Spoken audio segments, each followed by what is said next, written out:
Hello అండి. నేను మన అడగర్ల ఝాన్సీ ఛానల్ నుండి మాట్లాడుతున్నాను. ఈరోజు ఒక మంచి విషయంతో మేము ముందుకు వచ్చానండి. అదేంటి అనంటే, మన డాక్టర్ నాగేశ్వర్ రెడ్డి గారు తెలుసు కదండి, అందరికీ దాదాపు తెలిసే ఉంటుంది.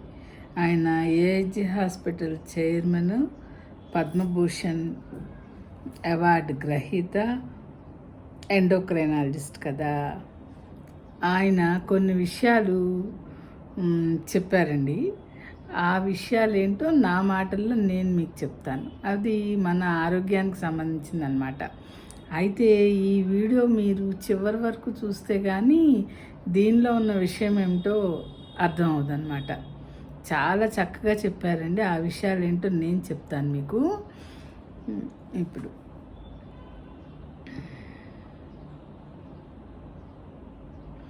అయితే మనిషి ఆయుర్దాయం అంటండి, ఆయుష్ 120 సంవత్సరాలట. మామూలుగా అంటే జంతువులు కూడా ఉంటాయి కదా, రకరకాల జంతువులు ఉంటాయి కదండి.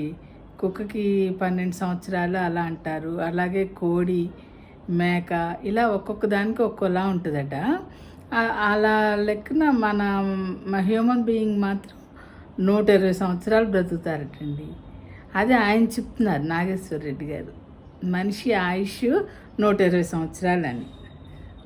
అయితే మనం తినే ఆహారము అలవాట్ల వలన మన హెల్త్ డిస్టర్బ్ అయి మనం 60-70 ఏళ్ళు వచ్చేటప్పటికి అనారోగ్యాల పాలై ఆయుష్ ముగుస్తుంది. అలా కాకుండా ఉండాలంటే, అనారోగ్యాల బారిన పడకుండా ఉండాలంటే మనం ఏం చేయాలో డాక్టర్ గారు చెప్పారు. అది నేను నా మాటల్లో చెప్తానండి. ఇప్పుడు ఏం చేయాలంటే, అసలు ఫస్ట్ మన పుట్టుకతోనే గుడ్ బ్యాక్టీరియా మనం పొందాలి. అంటే ఇదంతా అసలు మన ఆరోగ్యం బాగుండాలి అంటే మనలో గుడ్ బ్యాక్టీరియా ఉండాలటండి. ఆ గుడ్ బ్యాక్టీరియా పెంపొందాలి అంటే మనం చేయాల్సిన పనులు ఏంటో చెప్తున్నారు. డెలివరీ అప్పటి నుంచే ఇది మొదలట. మన పుట్టుకతోనే గుడ్ బ్యాక్టీరియా మనం పొందాలంటే అది తల్లి ప్లెజెంటా నుండే డెలివరీ అప్పుడే బిడ్డకు వస్తుందటండి. అందుకని తప్పకుండా నార్మల్ డెలివరీని ఎంకరేజ్ చేయాలట. ఇప్పుడు అంతా ముహూర్తాలు చూసుకుని నార్మల్ డెలివరీ అయ్యే పిల్లలకు కూడా ముహూర్తాలు చూసుకుని మంచి రోజని, మంచి ముహూర్తం అని ఆపరేషన్లు చేయిస్తున్నారండి. ఎప్పటి నుంచో చేయిస్తున్నారు, ఇప్పుడే కాదు. అలా కాకుండా నార్మల్ డెలివరీని ఎంకరేజ్ చేస్తే ఆ శిశువుకి గుడ్ బ్యాక్టీరియా ఉంటుందటండి. అది డాక్టర్స్గా వాళ్ళకే తెలుసు, మనకి తెలియదు కదా. వాళ్ళు చెప్పిన దాన్ని బట్టి మనం చెప్పడం అన్నమాట. అయితే సిజేరియన్కి వెళ్ళకుండా, ఇక తప్పని పరిస్థితుల్లో సిజేరియన్ ఎలాగో చేస్తారు డాక్టర్స్.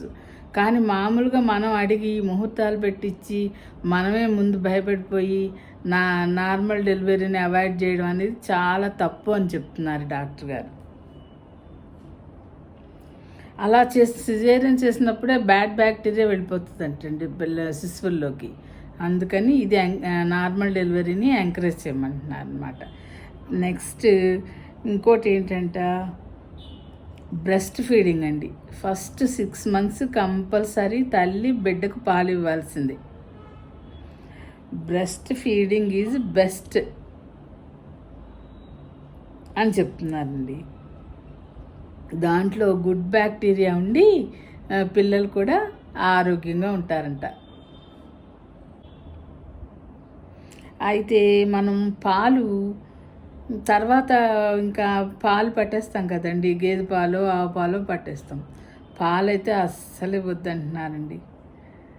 ఆ 6 నెలలు తల్లిపాలు ఏమిస్తామో అదే. వాళ్ళు కొంచెం ఆహారం తినడానికి అలవాటు చేసిన తర్వాత పాలు మానిపించమంటున్నారు. పాలు అస్సలు మంచిది కాదు. తర్వాత ఇంకా మజ్జిగ, పెరుగు మంచిదని చెప్తున్నారు అన్నమాట.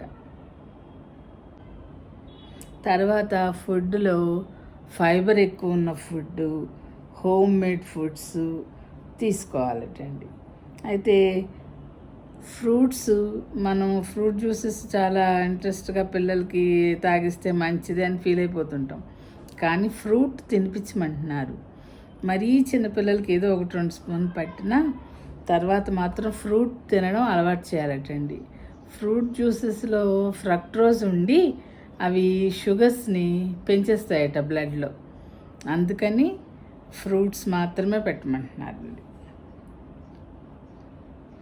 నెక్స్ట్, ఆహారంలో కార్బోహైడ్రేట్స్ తగ్గించి, అంటే పిల్లలకని కాదు, అందరి సంగతి చెప్తున్నాను నేను, మామూలుగా అందరికీ కార్బోహైడ్రేట్స్ తగ్గించి కాస్త మిల్లెట్స్ యాడ్ చేసి ఫైబర్ ఎక్కువ ఉన్న ఫుడ్ తీసుకోవాలట మనమందరం. ఆ విషయం మనం పాలు తాగొచ్చు అని మనం అనుకుని ఇప్పటికీ మా అమ్మ నాకు ఒక కప్పు పాలు తాగమ్మ అని చెప్తూనే ఉంటుంది. నేను తాగను అసలు, కానీ ఏదైనా కొంచెం డల్గా అది కనపడితే ఒక కప్పు పాలు తాగొచ్చు కదమ్మా అంటుంది. నేను కూడా మా పిల్లలకి, నాకు తెలియదు కదా మరి, పాలు తాగితే మంచిదన్న ఉద్దేశంతోనే ఉంటున్నాం కదా, నేను కూడా మా పిల్లలు కొంచెం డల్గా నీరసంగా కనపడితే కాస్త హార్లిక్స్ కానీ ఏమన్నా కలుపుకుని ఒక కప్పు పాలు తాగండి అమ్మా అని చెప్తాను. ఇప్పుడు ఇది చదివినాక ఇంకా అలా చెప్పకూడదని తెలిసిందనమాట. పాల బదులుకు ఒక గ్లాసు మజ్జిగ తాగితే చాలా మంచిదటండి. ప్రోబయోటిక్స్ అవి పెరుగుతాయట, గుడ్ బ్యాక్టీరియా పెరుగుతుందట. అంతేగాని పాలు తాగొద్దని చెప్తున్నారండి మరి డాక్టర్ గారు. అయితే ఇంకో పాయింట్ ఏంటంటే, మనం ఆయిల్ ఏం వాడాలి అని అనుకుంటున్నాం కదా. ఆలివ్ ఆయిల్ మంచిదని కొంతమంది ఆలివ్ ఆయిల్ వంటల్లో వాడేస్తున్నారండి. అస్సలు ఆలివ్ ఆయిల్ వంటల్లో వాడకూడదట. ఓన్లీ సలాడ్స్ మీద కాస్త స్ప్రే చేసుకుని తినడానికే ఆలివ్ ఆయిల్. మన ఇండియాలో మనం వండే వంటలకు ఆలివ్ ఆయిల్ అస్సలు వాడకూడదు.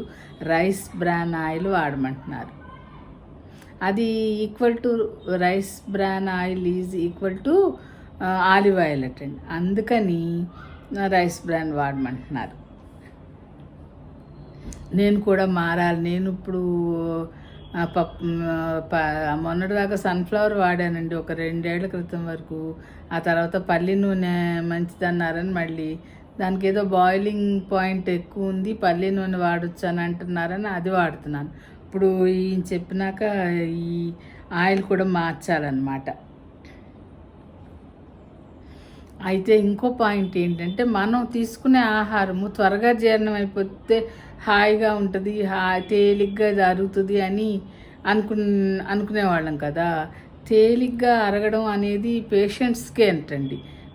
ఏదైనా సిక్ అయినప్పుడు, డెలివరీలు అయినప్పుడు, లేదు జ్వరాలు వచ్చినప్పుడు కొంచెం డైజెషన్ ప్రాబ్లం ఉంటుంది కదా, తేలిగ్గా అరగాలని అప్పుడు అలా లైట్గా అరిగే ఫుడ్, లైట్గా ఉండే ఫుడ్ పెట్టాలట.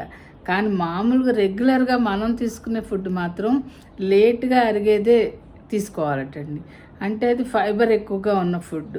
అందుకని కాస్త మిల్లెట్స్ యాడ్ చేసుకోమంటున్నారు. కూరగాయలు కూడా మనం చూసి అన్ని రకాల చిక్కుళ్ళు, బీన్స్, ఆకుకూరలు ఇలాంటివన్నీ తీసుకోవాలటండి. తీసుకుంటే మన హెల్త్ బాగుంటుంది అన్నమాట. స్ప్రౌట్స్ తీసుకోవాలట. అయితే ఇంకో పాయింట్ ఏం చెప్పారు అంటే, బ్రేక్ఫాస్ట్ హెవీగా తీసుకోవచ్చంట. దాంట్లో మనం పెసరట్టు ఎక్కువసార్లు తీసుకుంటే మంచిదని చెప్తున్నారండి అందరూ. అయితే ఇడ్లీ దోశ తీసుకునేవాళ్ళు 4 తీసుకునేవాళ్ళు కాస్త 2, 3 అలా తిని వాటికి కాస్త సాంబారు, కొబ్బరి చట్నీ ఎక్కువ జోడించి తింటే అది కాస్త లేటుగా అరుగుతుంది, మనకి ఆరోగ్యానికి కూడా మంచిదని చెప్తున్నాను. మనం వాడే అన్ని రకాలు కూరగాయలు వేసుకుని సాంబార్ చేసుకుంటాం కదా, సాంబార్లు, కొబ్బరి చట్నీలు ఇవన్నీ చాలా మంచివంటండి. అవన్నీ వాడొచ్చని చెప్తున్నారు. కాకపోతే కార్బోహైడ్రేట్స్ క్వాంటిటీ కొంచెం తగ్గించమని చెప్తున్నారు ఈయన కూడా.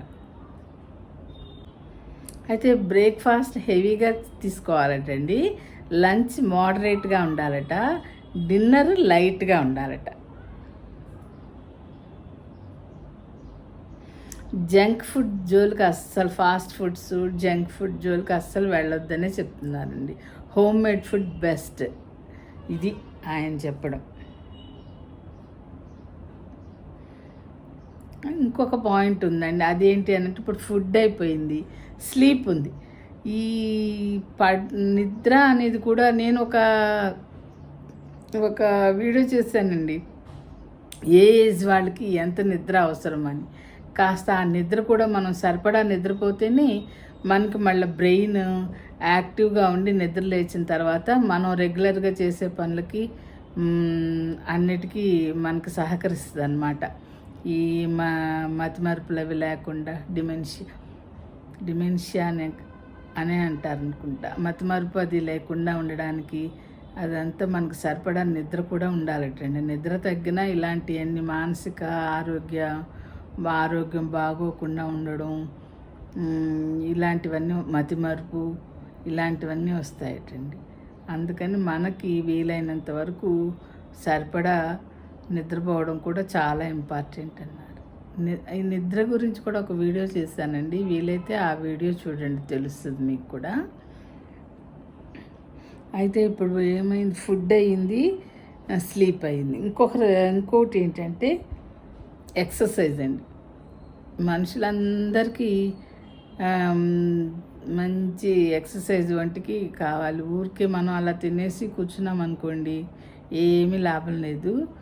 కంపల్సరీ శారీరక శ్రమ ఉండాలని చెప్తున్నారు. అది ఏంటి అని అంటే కనీసం 3 కిలోమీటర్లు నడవాలంటండి. 3 కిలోమీటర్లు వెళ్ళి 3 కిలోమీటర్లు వెనక్కి వస్తే 6 కిలోమీటర్లు అవుతుంది కదా. 3 కిలోమీటర్లు నడవాలట. ప్లస్ లైట్గా ఉండే ఎక్సర్సైజులు కూడా చేయాలంటండి. అది అలా చేస్తే బాడీ ఫిట్గా ఉండి మనకి ఏ అనారోగ్యాలు రాకుండా ఆరోగ్యంగా ఉండగలుగుతామంటండి. అయితే మన వరల్డ్లో 5 బ్లూ జోన్లు ఉన్నాయంట. ఆ బ్లూ జోన్స్ అంటే ఏంటంటే ఇలా ఆరోగ్య సూత్రాలన్నీ పాటించి హెల్తీగా హ్యాపీగా ఉండే దేశాలన్నమాట. దానిలో జపాన్ ఒకటండి. ఆ జపాన్లో దాదాపు చాలామంది 100 సంవత్సరాలు పైబడే బ్రతుకుతున్నారంట. 104, 115 అలాగా. అంటే లైఫ్ స్పాన్ 120 అని చెప్పారు కదా, అదన్నమాట. అయితే మనం కూడా అలాగా హెల్తీగా బ్రతకాలి అని అంటే ఇప్పుడు ఈయన చెప్పిన సూత్రాలన్నీ పాటించాలన్నమాట. ఆరోగ్య సూత్రాలే కదా ఇవన్నీ. పాటిస్తూ ఉంటే మన లైఫ్ స్పాన్ ఎంత ఏంటి అనేది తర్వాత సంగతి, కానీ బ్రతికినంతకాలం అనారోగ్యం బారిన పడకుండా హ్యాపీగా హెల్తీగా ఉండడానికి మాత్రం సహకరిస్తాయని మనకి అర్థమవుతుంది ఈయన చెప్పిన మాటల్లో. సో ఇది చెప్దామని నేను ఈ వీడియో చేశానండి. నాకు ఇవి ముందే తెలుసు, కానీ ఈ పాల సంగతి, ఈ డెలివరీ అప్పుడు ఈ నార్మల్ డెలివరీ ఇవన్నీ వింటుంటే ఇది అందరికీ తెలియాల్సిన విషయాలు కదా. డాక్టర్ గారు కూడా అదే అన్నారు. వీటి గురించి అందరికీ తెలియజేయాలి.